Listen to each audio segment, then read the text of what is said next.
Hi, good afternoon, everyone. This is Tammy Butler, publisher of Mortgage Currency, and I'm really honored today to have with me Anna Smith, who is what I'll call a newer originator. And I hope today that by having a conversation with Anna, we're going to be able to get some of the secrets about how to get over that hump as a new originator and really start producing and living the dream that we all think about when we start this industry. So welcome, Anna. Thank you for doing this interview with us. Thank you, Tammy, so much for having me. I'm so excited to share.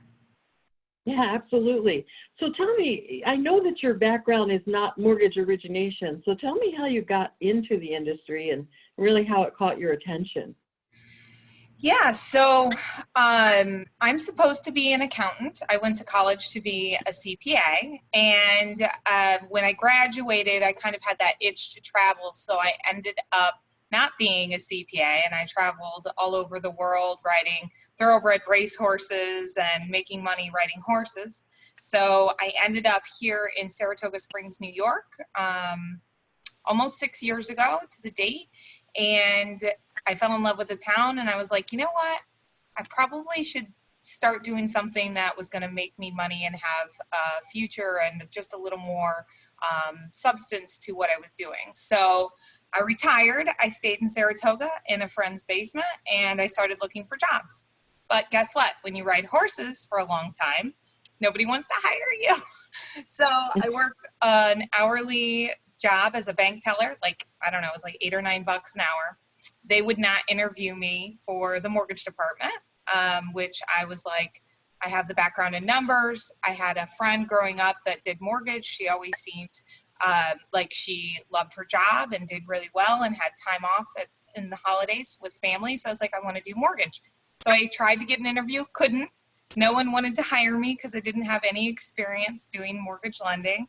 And by happenstance, the person I was living in their basement knew a lady that was a paralegal for a real estate law firm here locally, and she knew the branch manager that's still my manager today, John Kane, and got me a talk with him. And I said, you know what, John, if you take a chance on me, I'll be your superstar.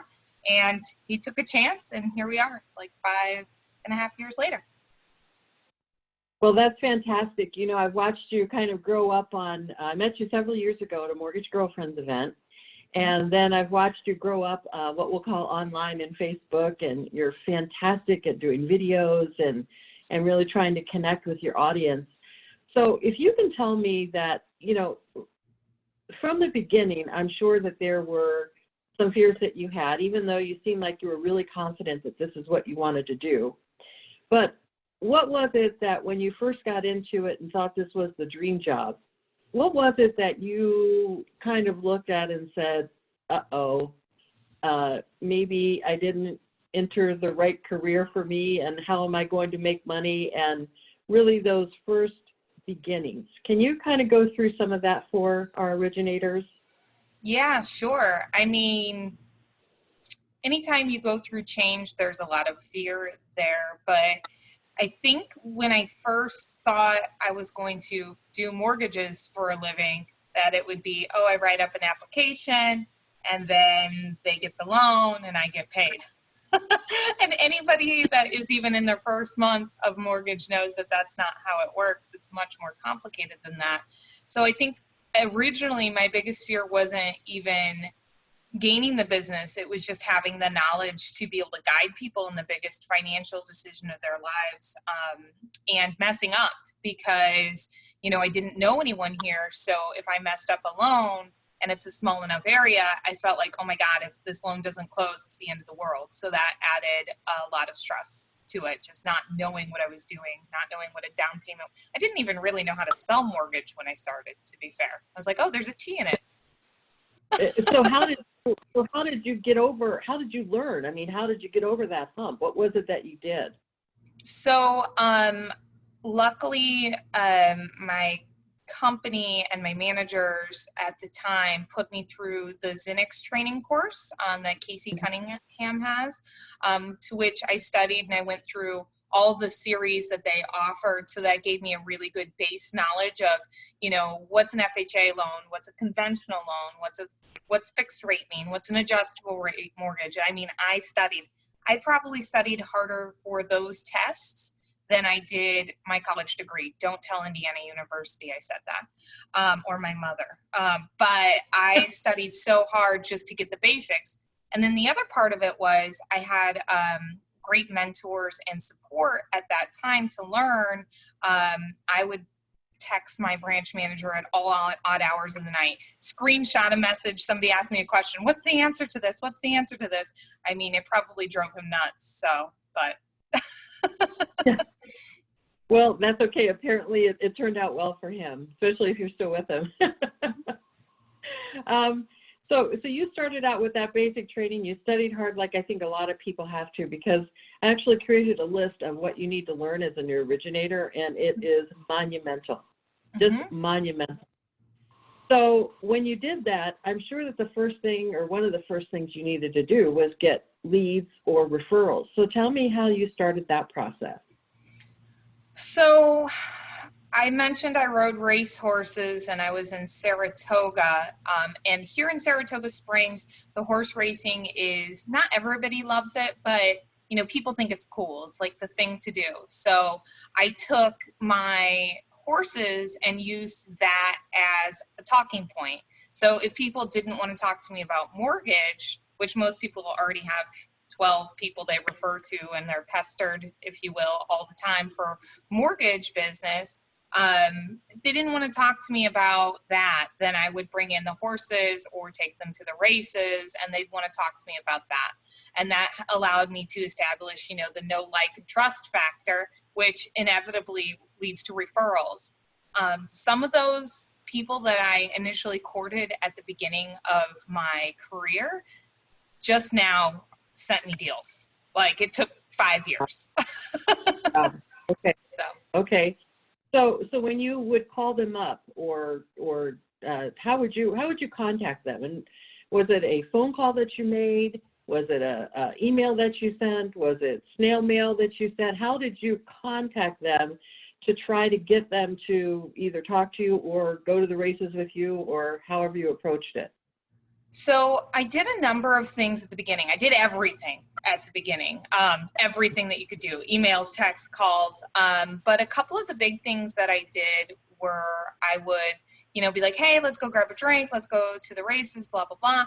I would do brokers open houses so I could get in front of agents. And we did giveaways like raffles at the brokers open.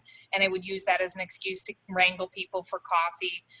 But just being like excited about just meeting them as a person, made people want to meet with me, right? It was never, I want to meet with you because I want you to send me mortgage business. It was, I want to meet with you because I don't know anybody here and I really am trying to make friends, right? The other thing too is I started a weekly newsletter back at the beginning, which has like over 3,000 people on it now. And that weekly newsletter, as I made friends in the industry, those friends of mine, I would seek them out every week and say, hey, what do you have for new listings? Do you have open houses going on?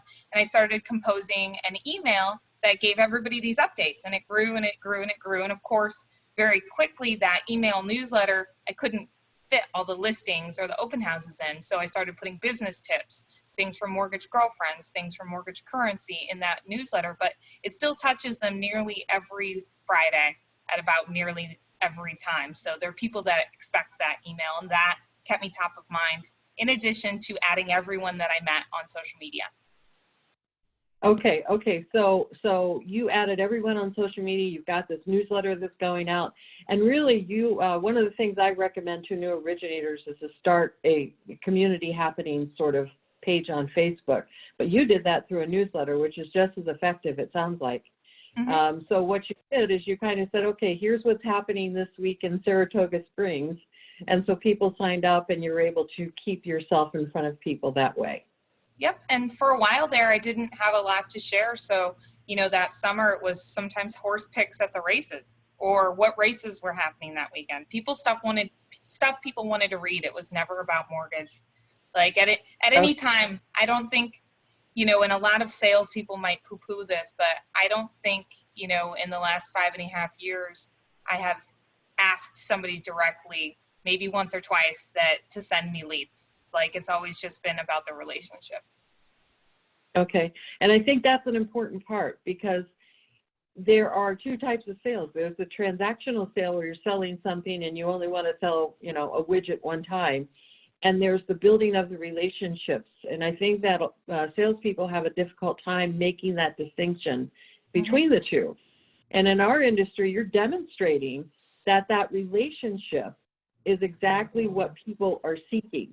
They're not seeking to, they're not seeking to just do a transaction with you or send you a mortgage necessarily, but they're seeking that relationship, that friendship, that, personal thing that we all look for. So thank you very much for bringing that up. That's very important. Now, I know that there were some fears initially when it came to kind of jumping on Facebook and starting to do some videos. So can you go through that and how you got over it and what your approach was? Because I think your approach is a lot different than what most people think. And I remember you mentioning a comment to me that some people don't even realize you're in the mortgage industry. Right.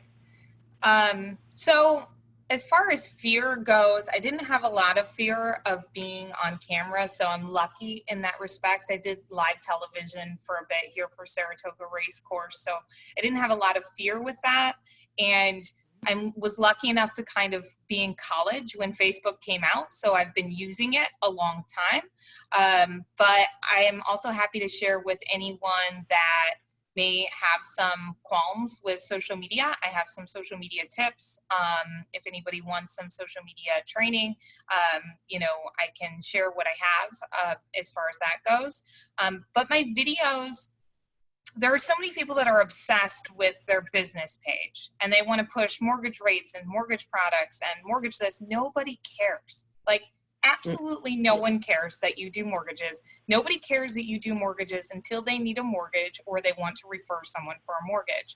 So very few of my videos, especially at the beginning, were about mortgages. They were highlighting a small business. They were, maybe if it was about a mortgage, it was, conversational, like, okay, well, here's something I saw somebody do there. This was a mistake. Try to avoid this.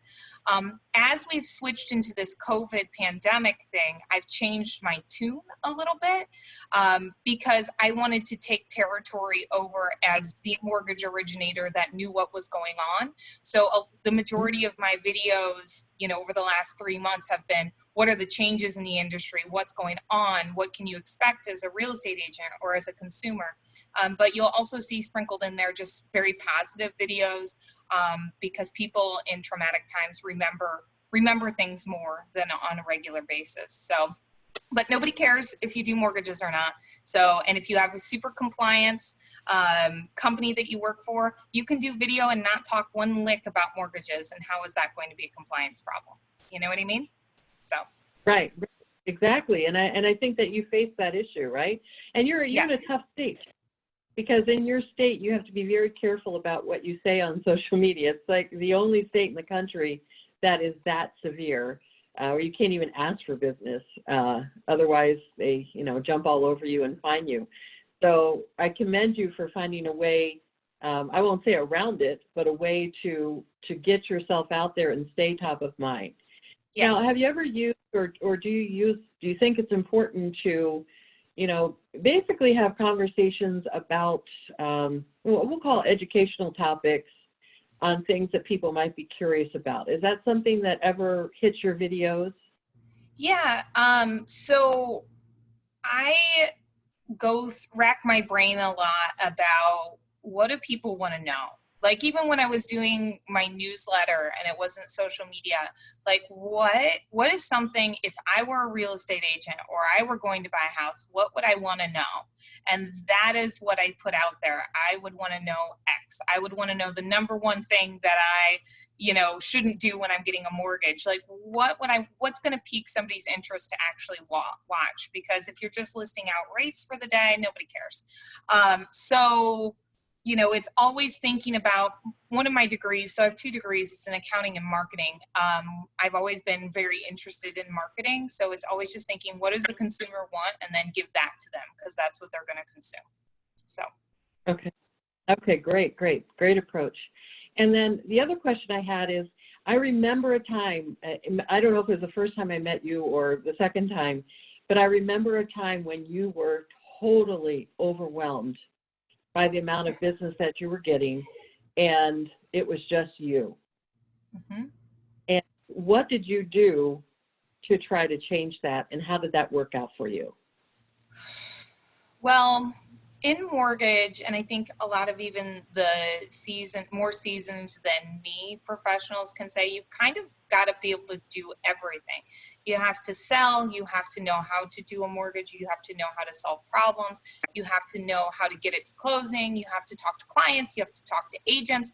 Every transaction, you don't just have your clients, you have 2 sets of clients. You have the clients, the real estate agents, well, 3, your attorneys, because attorneys can be referral partners too.